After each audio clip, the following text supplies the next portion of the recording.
Никой не знае каква му е позицията, що играе, дали ще играе. Отчаиващ отбор, който много трудно се връзват пред паса там.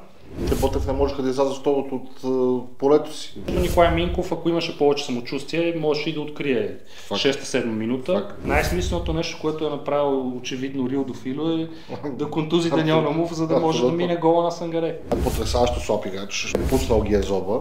Всеки уикенд е едно мини или мега мъчение за всеки един фен, който е на ЦСКА. Всички се надяваме да видим кога ще дойде този край, но този край няма да дойде. Кой човек трябва да застане да е треньор на тия хора, които играят на терена, за да извлече нещо от тях? Да. Спасил е Ботев Враца и вас ще спаси. Последният матч на Христо Янев беше срещу ЦСКА и не ни легна. Добре, това е схемата на ЦСКА.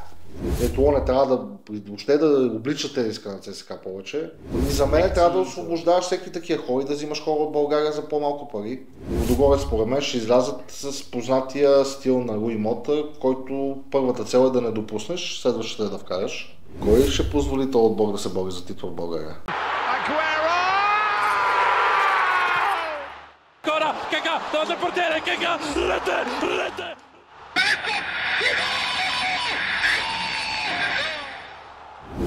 Здравейте, приятели, с завръщането на тези два. Да, завърнахме се най-после един месец по-късно, но пък отсъствахме по много хубави поводи. Аз ще го обявя по не мога ти да го обявиш, но моя колега вече официално не е в клуба на Егените, напротив, нашия е много прясно и много щастливо женен за нашия продуцент, който се усмихва и се смее зад камера. Нашата продуцентка, да. Да сме сигурни да не се объркат хората. В интереси времена живеем. Но да, това беше причината да ни няма толкова време. Сега ще се опитаме да наваксаме, няма да стане за един епизод, но ще започнем от днес. Общо взето. Започваме от днес, имаме за какво да говорим, изпуснахме доста мачове. Правим го в подходящ момент, обаче вчера беше последния отложен матч, ако не се лъжа, може би... Лудогорец все още има. Лудогорец има точно отложен матч, да. Но техните не са толкова интересни. Да. Общо взето вашия беше с Ботев. Там по-можеше какво да се случи. Имаше какво да стане. Стана нещо в Пловдив, само че по-рано. По-рано стана, да. Ние последните кръгове, колко кръга вече не сме отразили? 3-4 кръга. Но помня, че преди само биехте, след това има някакви колебания в резултатите. Сега е добър момент да го обсъдиме, все пак първи сте, не се е променило това. Да. Същото е мястото в таблицата, било той с мач повече от Лудогорец, но най-добре е наистина да започнем с вас, с първия в класирането. Така е най-редно, разбира се. Вчера победихме Ботев Пловдив с 0-1, с много интересен състав, пълен с размествания и с адски много критики срещу Хулио Веласкес за 11-торката, която е избрал преди матча и на полувремето. Общо взето беше съсипан този човек, но пък второто полувреме според мен е замаза отново очите на всички и истина е, че Левски изигра много силно полувреме, но аз бих тръгнал от съперника първо, който да не прозвучи обидно към някой фен на Ботев, ако гледа, но това е много слаба версия на Ботев Пловдив. Но това даже е похвално за играта им в момента. Много слабо е похвално. Да, отчаиващ отбор, който много трудно се връзват пред паса там. Пълен с странни фигури. Да, някой ще каже 18 нови, трябва да се сработят едно друго, но 18 нови има и в втория в класирането. 1948. Да, той си беше първи преди този матч. Конкретно. Точно така. Има един Тодор Неделев, който реши да си прави отново, да не казваме мача на живота, но много силен мач си изигра срещу Левски, въпреки че явно в предиште не е бил на такова ниво, съдейки по коментари на хора от Ботев, които съм чел, и другият силен футболист, който бих отличил, това е Солдо. Солиден защитник, естествено той има опити в Германия, и в първи, във втора Бундеслига. И общо взето вчера покриваше грешки и на Андрей Йорданов, и на младия си колега Ивайло Видев. Нищо лично, Ивайло Видев, да, млад е, може да стане добър защитник в бъдеще, аз му го пожелавам, но за такива мачове според мен не е готов. Той увисна многократно при градата с глава на Сангаре. увисна и при едно изчистване, което като по чудо не свърши в мрежата, и Мазир Сола го размина на 2 пъти при една ситуация, първото по време още. Те Ботев не можеха да излязат второто от полето си, по едно време от третината. Да, и отпред имат един човек, който бе тотално безобразен. Той още се учи как да спира топката. Да, и първото имаше едно отиграване на плънж с глава, опита Където не иска да го изведе на центъра, да. Това завърши много катастрофално. И пак матчът можеше друго яче да се развие, защото Николай Минков, ако имаше повече самочувствие, можеше и да открие 6-7 минута. Това е, че те са притиснати от обстоятелствата. Николай Минков от десен бек се превръща в... той реално има и голмайстор. Той има голмайстор, това се чуда, че не я бия, че я подаде, аз за това се чуда. Ами, не знам защо така го изигра, радвам се естествено. И Даниел Наумов е друго нещо, което може би е добре, изглежда в състава на Ботев, но пък гола си е негов, за мен. В смисъл Сангаре едва ми е изплю. То беше ясно, че Сангаре ще е муша между краката му. Пакто срещу Барселона на време. Той няма къде друга да е промоши. Но като каза Наумов, само добре, че го спомена, Ботев ще искат и аудиото отваря. Ми искат, ама не съм го дали. За тях не може. Казали си им. И между другото, най-смисленото нещо, което е направил очевидно Рил Дофило, е да контузи Даниел Наумов, за да може да мине гола на Сангаре. Това е Рил Дофило. Ако трябва да се запомни с нещо, е с това. Това е потресаващо слаб играч. Значи, доста време му дадох шанс, преди да си дам оценката за специално за Рилдо. Той имаше едно центриране после интересно там. То беше малко след това, първото по време, където му дадоха и той тръгна в сектора на Ботев. Това беше също добро.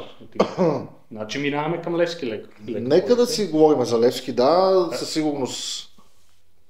сигурност ще е интересно за доста от хората. Ще поговорим малко. Аз мога да кажа като човек, който не е фен на отбора. Ясно е, че не мога да кажа, че сте свалили нивото, но че е паднала леко формата на отбора. Винаги го има в Зара това, като се участва в евротурнирите. Аз тук ще намешам и нещо, което е винаги е циркулирало в пространството, като се играят български отбори в турнирите. Едва ли не пуснал ги е зоба. Но се вижда, че Левски първият мач Пловдив, който изигра преди една седмица, не можеше да ходи. Буквално не можехте да ходите срещу Локо Пловдив. Вчера беше доста по-добре. Също си признавам, че е много странен стартов състав. Аз също гледам всеки ваш матч, ясно ми е кой ви е оптимален състав. И искаше да промени нещо Хулио, видимо, не му се получи. Първото по време, доста слаба игра от вас, даже те според мен имаха повече шансове. Първото. Тошко Неделев би някакъв удар отдалече там. Тошко Неделев имаше 2 точни удара, ние нямахме нито един. Вие нямахте никакво сериозна опасност за цялото по време. Влизането на Сола в наказателното. Да, където бива ваш играч тогава даже. Не, това е второто, то беше след едно разбъркване. Първото, дето влезна, размина ги, обаче Солдо подсигури. Това е било, не е имало нищо на 100%. Сангаре влезе второто по време и той наклони везите към Левски. И то защото той просто не спира да тормози защитата от другата страна, не защото може да бележи, в случая отбеляза, но не е това основният принос, той просто е навсякъде отпред и всяка топка е към него. Да, виж и пусна 2 много хубави от фланга. Така е. Това, което направи Хулио Веласкес, това трябваше да го направи вчера. Това трябваше да го направи още срещу Локото, да се направи една смяна по времето, за да тръгне този отбор да получи някакъв импулс, защото влизането дали ще е на Сангаре, дали ще е тогава примерно на Марин, на Фабиен, нещо да се разместят хората отпред, за да има някакъв импулс, защото тогава завършихме първото много зле и го започнахме с същите хора, които на същите позиции по същия начин влязоха. Аз тогава не помня, може би Сангаре беше титуляр тогава, не съм сигурен. Не помня. Беше титуляр, да. Но неговата специалност знаем каква е, да си влезе от скамейката и да направи нещо. Окей, да кажем, че е така, но вчера първо, че с влизането на Сангаре вадиш Рил Дофило, връщаш Евертон Балго, слагаш на фланга, където със сигурност е по-полезно отколкото зад нападателя и матчът, в смисъл този отбор се отпушва, тръгва в атаки още с началото на съдийския сигнал.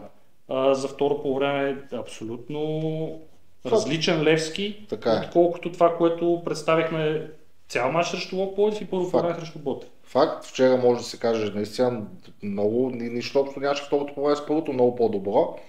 За мен имаше и влияние кой е противника в случая, просто че нивото му е доста ниско в момента, защото За мен продължава да си седи проблема пред Левски, който ние си говорихме преди 2 месеца, че на Левски е трудно да вкарва голове. Това не се е променило от тогава до сега по никакъв начин. И то няма как да се е променило, като няма нови играчи реално. Но факт е, че продължавате да сте първи, да, било той с мач повече от Лудогорец, но пак ти казвам, че за мен лично аз почвам да виждам пропукванията, които се виждат всяка година, и то в играта, не в резултатите. И съвсем скоро според мен ще се нагласи таблицата, както сме свикнали да я гледаме. Аз не съм много съгласен за това с новите, защото ето го Никола Серафимов, това на първи матч, Крам Борас това на първи старт, така че ето свежен кръг в отбора. Това не са нападатели. Окей, има време. За напред говоря. Ако успяваме да не допускаме голове и все пак да вкарваме по един, и това е достатъчно, носят и трите точки. В случай срещу някакъв футбол, който нали, трудно им е да играе футбол. Да, и пак можеше и срещу Лудогорец да ги изложим 1-0. Не е да някакво положение на Ради Кирилов. Те си бяха излази за Хикс, нали тогава. Така е. И иначе Никола Серафимов направи много добро впечатление. Даже тези двубои срещу Армстронг, Оков Лекс ми бяха като третокласник срещу осмокласник в училище. Общо взето 3-4 пъти се пробва да го преодолее и се блъсна в някаква стара. Да, факт. И като за централен защитник, който става ясно, че за трети път играе като десен бек в живота си, той направи доста приличен матч. Значи отзад нали, няма какво да ви кажа. И след като имате човек, който нали, да замени равностойно Макун, значи всичко е като хората. Той игра централен защитник, нали? Не игра десен. Десен бек ли игра? Той централен беше Цунами. Добре, защо? Цунами не направи толкова добър матч, според мен. С колко ще закрием темата Левски, интересно ме, защо така Алдаир изпадна от 11-торката. Наистина, защото аз не мога да си го обясня. И Камбем го измести, а сега защо изпада от групата и вече влиза Никола Серафимов, аз това не мога да се обясна. Честно, не е като да сме получили някакво обяснение. Не, то не е нещо като да се е случило нещо. Добър играч е. Това е върно всяко съмнение. Може би да е сред десните бекове и да е най-добрия в момента. Нищо в чудно. България. Не знам, Сон като лавбек май се причислява в момента, докато то шведа от Лудогорец не е. Не, този Андерсон. Той се контузи. Така или иначе. Но така или иначе Камбем също е добър десен бек. Ако Серафимов играе така и срещу по-силни отбори, аз нямам против и той да ми е десен бек. Да, искам да го видя, това исках да кажа, че искам да го видя също по-добър отбор. Но вчера много стабилно, факт. И иначе, ако центъра ни в бъдеще бъде така оформен Гашпер Търдин и Акрам Борас, това е за мен оптималният вариант за халвата линия и двамата са доста комплексни. Вижда се от време, че Търдин може и напред да свърши някаква работа. Да, не е не е Стиви Джи или Лампард. Ама работоспособен е доста и не е типичен черноработник. Ето вчера едно влизане навътре, което спокойно може да свърши с асистенция. За мен основният ви проблем е, че сте много предвидими отпред. Защото то се получава... Знае се Ради Кирилов, като вземе топката, какво ще стане. Знае се Сангарай, като вземе топката, какво ще стане. Виж вчера какво правяме Ради Кирилов отдясно.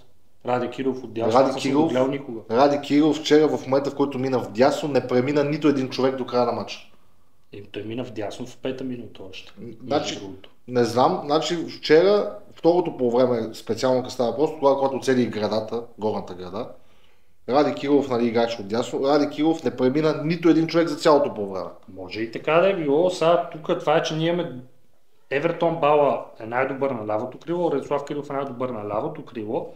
Явно ще трябва да се пожертва един от двамата да играе отдясно, защото Марин и Фабиен явно не се справят добре. Интересно е, че на Марин най-силен матч през сезона срещу Монтана, да, въпреки че това е Монтана, е зад нападателя. Той има качествата да играе по зад нападател. Би трябвало да има на хартия качествата да играе, защото има удар, има и подаване. Но предстоят много интересни кръгове в България. Ще се затвори първият цикъл от мачове и е интересно да видим тогава кой къде ще се намира, но аз смело мога да си заявя, че не очаквам нищо различно да се случи от предишни години. Ти естествено имаш основания и за надежди, но да видиме. Малко по малко, ако искаш да минем и към моя отбор. ЦСКА. Добре, ви играете с Лудогорец, това ще минем през два отбора по този начин. Не сме снимали от един месец, даже и малко повече. Или Да, там и вие някъде. взехте победа през това. Взехме победа през това време. Само с нея сме си останали все още. Но пък е редно да кажем, че това си е най-закономерното нещо на света. И ние дори не заслужаваме да имаме и победа. Значи няма какво, не мисля, че има истински чорбар, ЦСКА или както искаш го наречи, който да смята, че този отбор играе в футбол, че може да играе в футбол, че трябва да играе в футбол и така нататък. Всеки уикенд е едно мини или мега мъчение за всеки един фен, който е на ЦСКА. Всички се надяваме да видим кога ще дойде този край, но то край няма да дойде по простата причина, че ние продължаваме да сме един разграден двор, един цирк, ходещ. Никой не знае каква му е позицията, що играе, дали ще играе. Правилно е хубаво да споменем, точно по периода, в който ни нямаше, ние дахме ни прогнози до кога Киркес ще е треньор, вече не е треньор на ЦСКА. Отстиска повече, отколкото не си искаше вече накрая. Не виждам изход за ЦСКА в момента. Христо Янев ли е човек? Ти не мога да кажеш в момента кой е човек, с тия хора, които са на терена. Ти би ли си поискал така Христо Янев? Нямам против него. Дигнал е купа с ЦСКА, знае футбола, разбира футбола. Дали вече е подходящия треньор, то ще се види, най-вероятно ще е употребен за пореден път. Но аз не виждам кой човек трябва да застане да е треньор на тия хора, които играят на терена, за да извлече нещо от тях. Само да вметна, не знам дали... Да, ние също с тебе го гледахме и тогава го коментирахме, ти го обърна внимание. В последния матч, който играхме с Локо София, 1-1, Христо Янев пусна Брахими и след 11 минути го извади. Чудехме се дали не е контузен, но Христо Янев след матча в интервюто сподели, че той повече е пречил на отбора, отколкото е помагал и затова решил да го изкара. Същия този Брахими, който дойде по настояване на Душа. Добре, все пак май е по-добре да вземеш Христо Янев за треньор по средата, вместо да търсиш чужденец. Така е. Човек, който познава обстановката, да. Спасил е Ботев Враца и вас ще спаси. И нас ще ни спаси, да. Има опит в... То от същото ще ни спаси, да, факт. Да. Е хубаво да го споменем, че последния матч на Христо Янев беше срещу ЦСКА и не ни легна. Така нещо, което се очакваше от всички хора, включително от мене. Не ни легна, напротив, той явно не може да легнеш на този отбор, ти да легнеш не мога да бият те. Но интересното за ЦСКА е първа предстои. Предстои матч с Лудогорец, след някоя друга седмица, месец предстои вечно дерби, в което не ми се мисли в момента към тази дата какво ще става. Да, но имат достатъчно време до тогава. Но на преден план е матча ни с Лудогорец в неделя. Ние няма какво да очакваме, аз очаквам загуба. Няма как друго да очаквам. Те Лудогорец обикновено като дойдат в София играят за Хикс срещу ЦСКА и срещу Левски. Ама е срамота да играеш срещу този ЦСКА за Хикс, като никой друг не играе за Хикс срещу ЦСКА. Да, те са играли ще са играли с Бетис по това време. Това няма влияние, като това играта няма влияние според мен. Има вариант да ги спънем и да ви направим някаква мини услуга, да излезете за малко пред тях. Но мен в случая по-ме вълнува с нашия отбор какво ще се случва. С него не се случва абсолютно нищо. Ще разкарат половин отбор зимата отново, защото те просто не стават. Не знам какви бяха тия селекции, които са обявявани, но факт е, че тече едно безвремие в ЦСКА, една безнадежност в момента и това ще продължи през целия сезон. Добре, а това ли е схемата на ЦСКА? Коя? С двамата нападатели, с наситен център, 3 човека в центъра, които... Аз мога да ти дам моята рецепта за ЦСКА, според мен какво трябва да се случи, за да не е това. Значи първото нещо, което бих направил аз е, че ето няма се доближава до терена. Това ще започна, нали? А кой ще го смени в центъра? Който явно ще е Бруно Жордал. Значи Бруно Жордал, аз за него няма какво да кажа. За мен е окей играч, той просто не знае сред какви хора е попаднал все още. В смисъл той разбира вече. Ето не трябва да въобще да обличате риска на ЦСКА повече. Това от много време, не повече. Това ще се случи ли според мен? Не. Мислиш ли, че Янев ще дигне ръце в един момент? Значи ето ще го продадат зимата, от сега ти казвам какво ще стане. На кой? Да има настояване, този човек трябва да играе, каквото и да става. И трябва да го продадат. Така че ще играе това до зимата. Но това е нещо, което като видиш, като си фен на ЦСКА и видиш, че този човек ще играе, ти искаш да станеш и си тръгнеш. И да напуснеш или стадион, или пространството около телевизора. Това е първото нещо. Второто нещо, което е Питъс не е никакъв нападател. Който твърди, че е някакъв нападател, аз също го твърдях, този човек не е нападател. А те не си ли пречат с Годой? Те са играли много малко заедно. Да, ама Годой е факт, че не вкарват заради явно. Трябва го да е централен нападател на ЦСКА. Питъс изобщо не трябва да присъства на терена. Ето е голмайстор. Нека да не е голмайстор, какво като не е голмайстор? Не си много голове, да, ама се. Значи това не може този човек да ми твърди, че е централен нападател. Значи в ЦСКА на здраве, в ЦСКА толкова нападатели си играли и това да ми твърдиш, че е нападател, ако се 33 милиона да струва, не 3 милиона. Това не мога да е нападател. Няма как този човек да трябва ли ЦСКА да играе с крила? Ами трябва, ама те нямат. Добре, Додай, Илян Илиев, Сегер, Скаршем, нещо. Значи, не знам, нито един просто питам, защото нищо не се случва 10 кръга с игра с схема. Всичките, които ги избои, само един е крило. Само Додай е крило. Илян Илиев има най-малко мачове като крило. Да, но той не беше крило преди да дойде в ЦСКА. Той още не е. Май ще се окаже, че Пастор все пак е по-скоро крило, отколкото защитник. Пастор е нищо общо. Да, това е другия човек, който вече ме посещаш. Пастор или Пастор, или както му викат, този човек трябва да играе само напред, никога да не преминава центъра на обратно. Просто, не, това е истината, човек. То е смешно, ама това е истината. Значи ти виждаш един човек, който не може да се защитава. Славия го направиха, Крифар да го направи, всеки, който хване. Спас Делев. Това е такава дуспа, така да те излъже този човек. Не знам, това са необясними неща. То интересното е, че вече нито един човек, който от ЦСКА, фен на ЦСКА, не е изненадан, като матчът завърши с загуба или с хикс. За да побеждаваш някакви мачове, ти трябва да мога да бележиш голове. Трябва да мога да играеш футбол, да почнем с това. И това не го казвам в момента с насмешка, ЦСКА наистина не играе футбол. Не е приятно за гледане това. Тотално мъчение, знам, че ти преди години бил си в тази ситуация, ама не сте играли чак така, човек.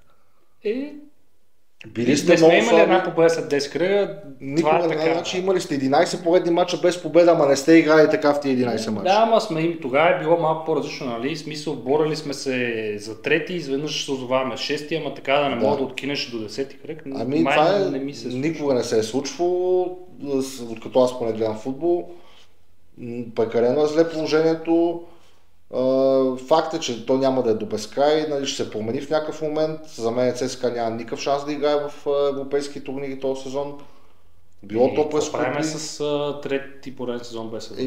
Нищо не правиш, човек. Влагане на немалко средства. За мен трябва да освобождаваш всеки такива хора и да взимаш хора от България за по-малко пари. Аз съм на това мнение още преди да се направи този трансферен прозорец. Като не искат да идват при тебе скъпо платени добри чужденци, взимай най-доброто от България. Знаеш, че поне те си играят тия хора тук и знаят какво се случва.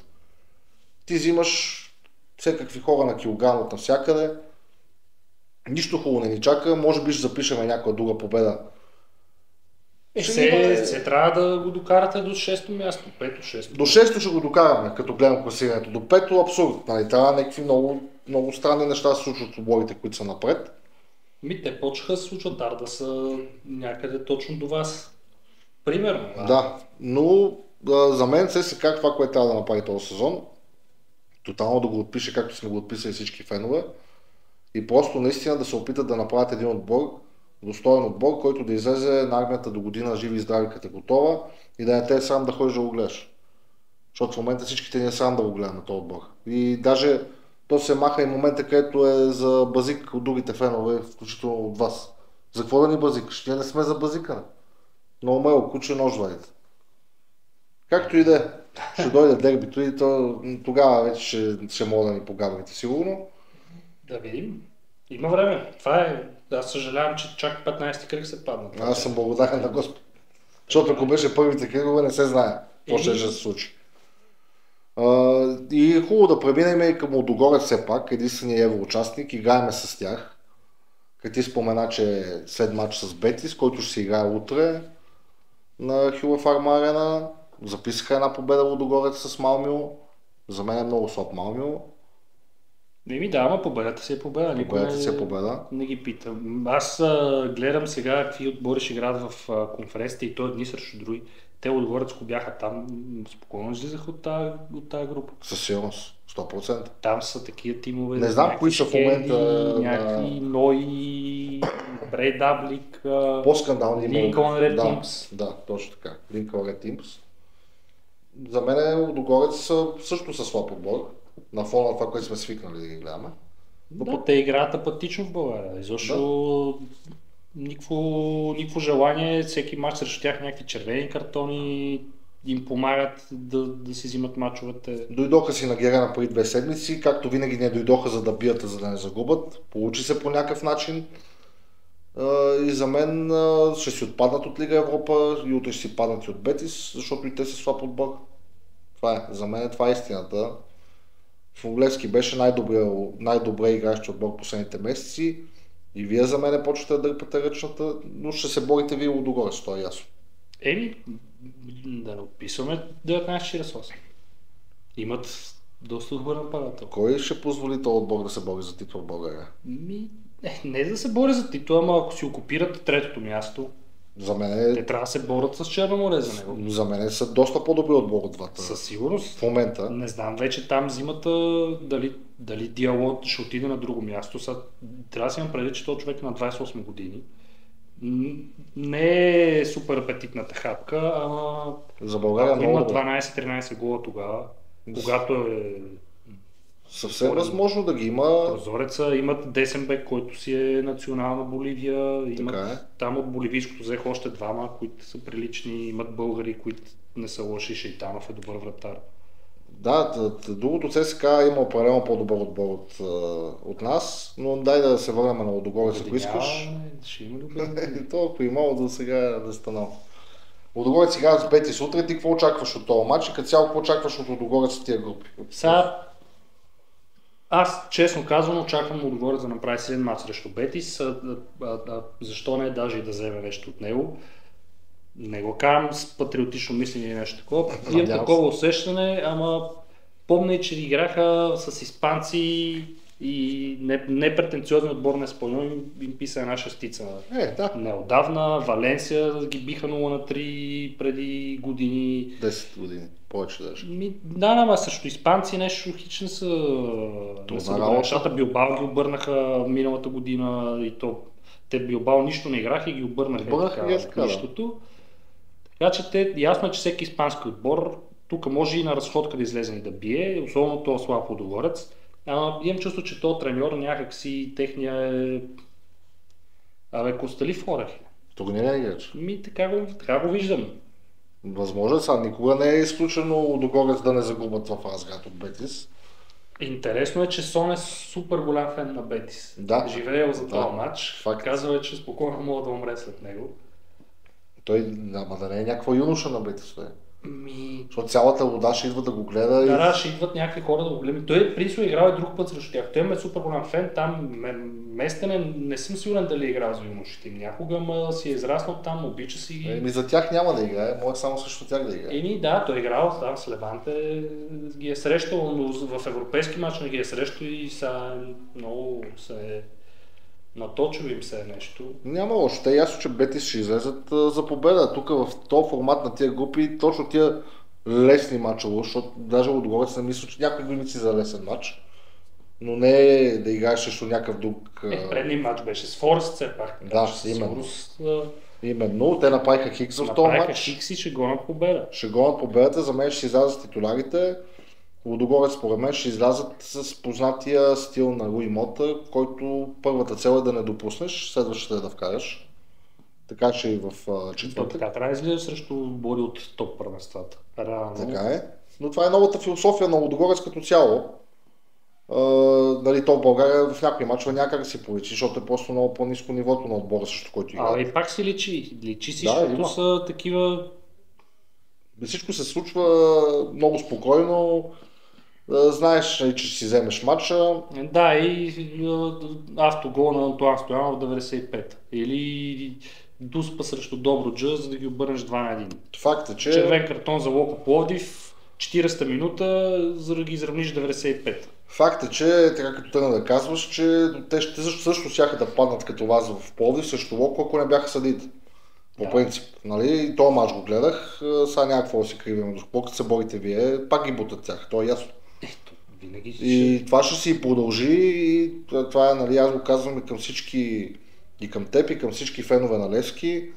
Много години ние говорихме едно нещо, за което не ни се обръща внимание, не говоря за тебе, но за доста фенове на Левски. Как се бута другия отбор, докато си в борбата за титлата с него. Ето сега ще усетите как се бута. Това винаги е така. То виж... Но вас не ви интересуваше в това време. Сега почва да ви интересува. Най-лесно забележимото нещо след мача с Локо Пловдив, след мача с Лудогорец, говоря за мача на Левски с Лудогорец, гостуване в Пловдив, което е трудно, кой е? Волен Чинков. Не, че той не е порязал нещо, но за всеки случай. Той е сложен. За всеки случай. Волен Чинков. Именно и Кабаков ли беше на ВАР също в Нагерена? Кабаков беше на ВАР, аз съм сигурен. Не знам, те на ВАР много често се срещаме с този гребенчарски нещо, не си спомням вече. Но да, те първаш по тема на Лудогорец, за мен ще отпадат от групите, слабички са, но в България ще почваме да виждаме още от същото, което гледахме последните 15 години. И в матча срещу вас, като се игра, съдята ги подпираше леко, но достатъчно. И винаги е било това в тия дербита. Това е. Аз ще кажа, че с тази победа в Швеция, която е неочаквана, за мен си направиха сериозна стъпка към 16-ти на финал. В смисъл този бараж там, който плейофа там, да. Плейофа. До 24 да се върши. Да. Защото те там не бяха много точки, си спомням. Може и с 5-6 точки да се стигнеш до там. Да, или поне си в играта. Така че те два хикса още да направят и на късмет една победа да вземат. Аз не съм сигурен всички мачове какви бяха. Те са лесен. Рейнджърс е най-възможно да бъде бит от другите. Ако Ръсъл Мартин е още там, като нищо, това е много слаб отбор на Рейнджърс. Ама Ръсъл Мартин ще си тръгне в близките 2-3 седмици. Даже може би сега паузата за националите, режат му главата, защото ще имат време да си намерят. Те само хиксове правеха, доколкото по. Не съм видял скоро. Те в първенството имат една победа, примерно, или вече да са две. Много слаб отбор, те в Европа паднаха. И там има шанса на Лудогорец. Те имат и Ница, Ференцварош, Селта Виго, Паук. Паук е другия шанс. Да, Паук също защо да не е и Ница преди определени обстоятелства? Аз Ница не съм ги запомнил с нещо. Защото Лудогорец са слаби. Да бе, миналия сезон Ница бяха предпоследни, примерно. Да бе, ясно, ама Лудогорец са слаби. Хубаво. То ще си дадем отговор утре, като видим как играят с Бетис. Естествено. Колко са слаби. И аз предлагам този път да дадем прогнозите в този епизод, защото... Мога да кажем на хората, сега ще дадем прогнози и знаем, че има доста теми, които да се говорят, и Шампионска лига се играе, и Англия се почват да се развиват нещата, и твой отбор в Италия победи Наполи и така нататък. Моите отбори навсякъде. Наясно сме с тия неща, които се случват, твой отбор в Англия, наясно сме какво се случва и че сме пропуснали доста неща, но днес ще е само България плюс прогнози, следващия път вече ще обърнем внимание на всичко друго. Така че ако искаш ти първо с прогнозите. Аз ли ще стартирам? Да, ти си с по-дълги обосновки и така нататък, така че... Аз съм с нечувани отбори, в известна степен. Именно. Ще направя една много сериозна обиколка на Европа. Сега последния път, сега много бързо днеска правим нещата, много скоро си прибрахме и така нататък, но мисля, че дадох 10 или 8 прогнози. От съботните ми бяха, да кажем, 4 мача, неделните 4 мача, съботните бяха тотално капо и после в неделя мисля, че бях с 50 или 75% успеваемост, не съм сигурен, но ще направим статистиката, после ще извадим, не сме забравили в края на месеца. Иначе започвам с английски матч от 4-та дивизия, Лига 2, Колчестър срещу Честърфилд, гол на 1,72 коефициент.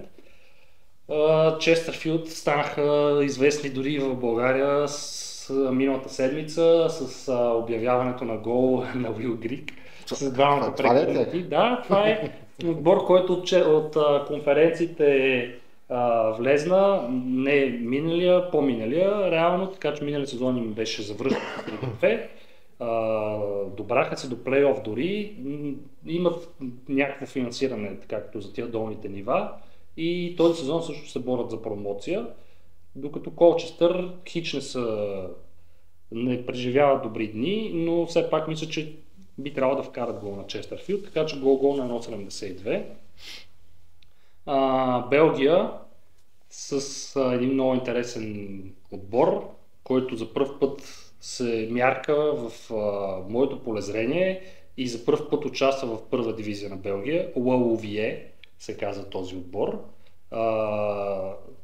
Той посреща Зулте Вареген и прогнозата ми е гол на 1.80 коефициент. Лаловие играят с зелени екипи, с някакви млади момчета, средна възраст на целия състав, цялата им група е 23 години. Честно казано, до сега малко са мъка техните мачове. Имат 7 гола, като 3 от тях са автогола на съперника. Така че определено не са вкарващ отбор. Имат 4 домакинства този сезон, нито едно не е гол-гол. Но пък Зулте Вареген е на другата вълна. Те имат 4 гостувания пред сезона и 4-те са гол-гол. И тук просто избирам, че и двата отбора ще се разпишат. Може и Зулте Вареген явно да се разпише с осъмната врата. Щом има автоголове в полза на Лаловие и това помага. Преминавам после към Фортуна Ситарт срещу Волендам в Нидерландия. Над 1.5 гола за Фортуна Ситарт на 1.72 коефициент. Фортуна Ситарт е нещо като... Кристал Палас май е силно определение. Нещо като Фулъм.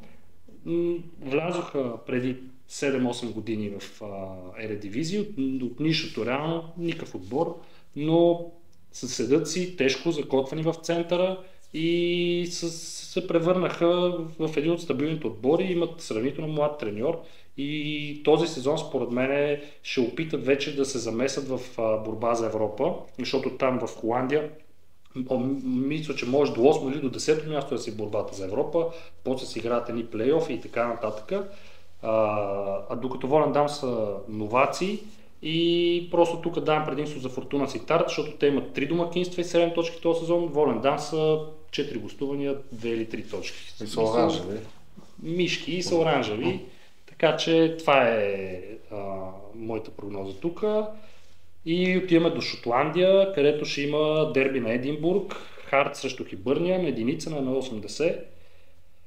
Хартс най-сетне доживях да видя силен Хартс. Мен този отбор ми хареса сред шотландските, симпатяги са, в момента са първи и със сигурност влизат като фаворити в дербито, въпреки че в дербите знаем, че няма фаворити, но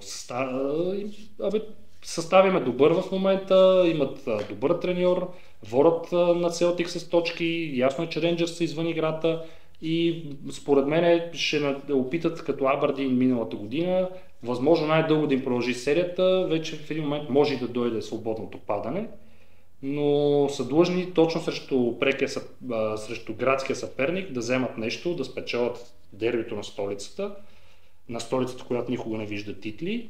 И докато Хибърниан са на другия полус, имат колкото точки, толкова и кръгове, нещо като ЦСКА, така че естествено отбори, които приличат на ЦСКА, очевидно губят. И минаваме към последния матч, втора Бундеслига, Холштайн Кил срещу Дармщат, гол и над 2.5 на 1.95 коефициент. Дармщат с Фабиан Нюрнбергер се бори за промоция. Първи са, много са силни в момента. Даже Нюрнбергер в последното им домакинство се разписа, но се контузи.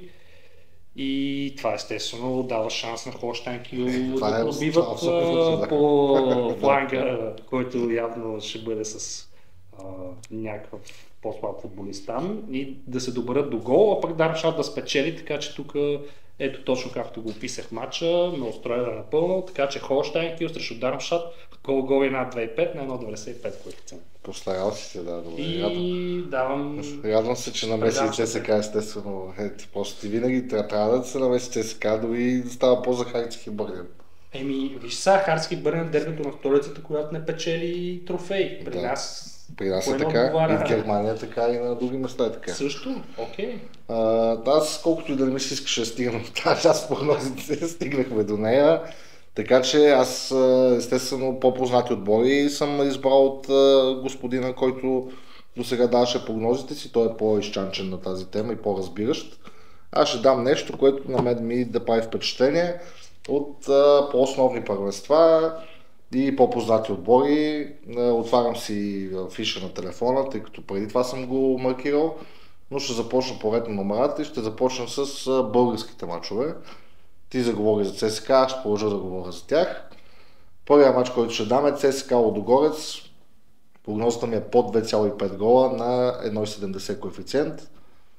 На 99% ЦСКА няма да вкара гол, а пък в същото време не виждам как Лудогорец ще вкара 3. Виждам го този матч като нещо от сорта на 0 на 0, 0 на 1, 0 на 2, нещо е такова. Не е 1 на 0. Не, 1 на 0 не го виждам.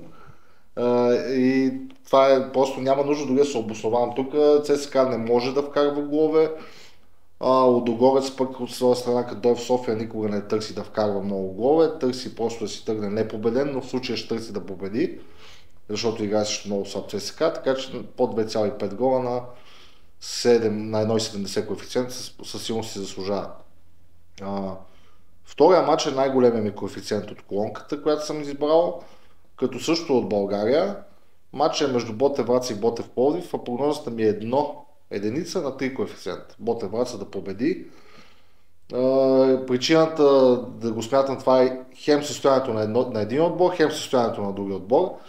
Един е доста по-добър и доста по-добре играещ, по-скоро бих казал, от обикновеното и определено се вижда прогрес при тях, независимо, че Христо Янев вече не е треньор на Ботев Враца. Докато в Ботев Пловдив, да, в момента махнаха Белия, смениха треньора, в момента е временен треньор. Трите Хикса. Но Ботев за съжаление са безпардонно слаби, не могат изобщо, въобще не знаят къде се намират тия хора. И ако всичко е както си върви и до сега, и Ботев Враца успеят да изнесат традиционно добрия си мач като домакин, за мен не би трябвало да срещнат проблеми да победят. 3 коефициент в този момент определено си заслужава. Преминаваме и към другите матчове, като това бяха българските матчове. Следващия матч, който съм избрал аз, е от английската висша лига. Матчът е между Арсенал и Уест Хем, като прогнозата ми е Арсенал да вкара над 2,5 гола на коефициент около 2. Не всички знаем как почнаха Уест Хем, знаем, че и смениха треньора. Също така очаквам те да подобрят играта си в близко бъдеще, но според мен Арсенал, гледайки и начин, по който играха срещу Нюкасъл като гости, да, биха в последната минута, но бяха в пъти по-добри отбор и този матч беше просто стечение на обстоятелствата. За мен, ако играят, а те ще играят както си могат в момента, не би трябвало да срещат никакви проблеми да победят изразително Уест Хем. Последният матч е от германската, немската Бундеслига, като матча е между Айнтрахт Франкфурт и Байер Мюнхен. Прогнозата ми е над 3,5 гола в матча на коефициенти между 1,75 и 1,80. И двата отбора много голове бележат. Имаме един Хари Кейн, който винаги е бил във форма, но в момента май е във формата на живота си. И имаме отбор, който другата страна също доста бележи. Затова си мисля, и доста допуска. Затова си мисля, че в този матч определено ще има доста голове. Не се наемам да скачам още по-нависоко, но това е матч, който има предпоставките преспокойно, ако тръгне като хората да е 6+. За мен е над 3,5 гола на 1,80. Определено си заслужава и другото нещо, което си заслужава, в този матч е Хари Кейн да вкара повече от един гол, но не съм проверил коефициентите за това нещо.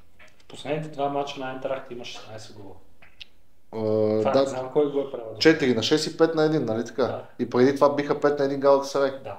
Така че те не признават мачове, къде са с под 6 гола, като някой път само те ги вкарват.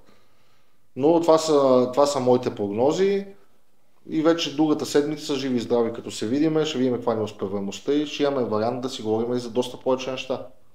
Естествено. Така че това е от нас за сега. Благодарим ви за вниманието и за времето и се надяваме скоро да се видим отново. И да изкараме един месец без почивки в Точно така. До нови срещи. До нови срещи.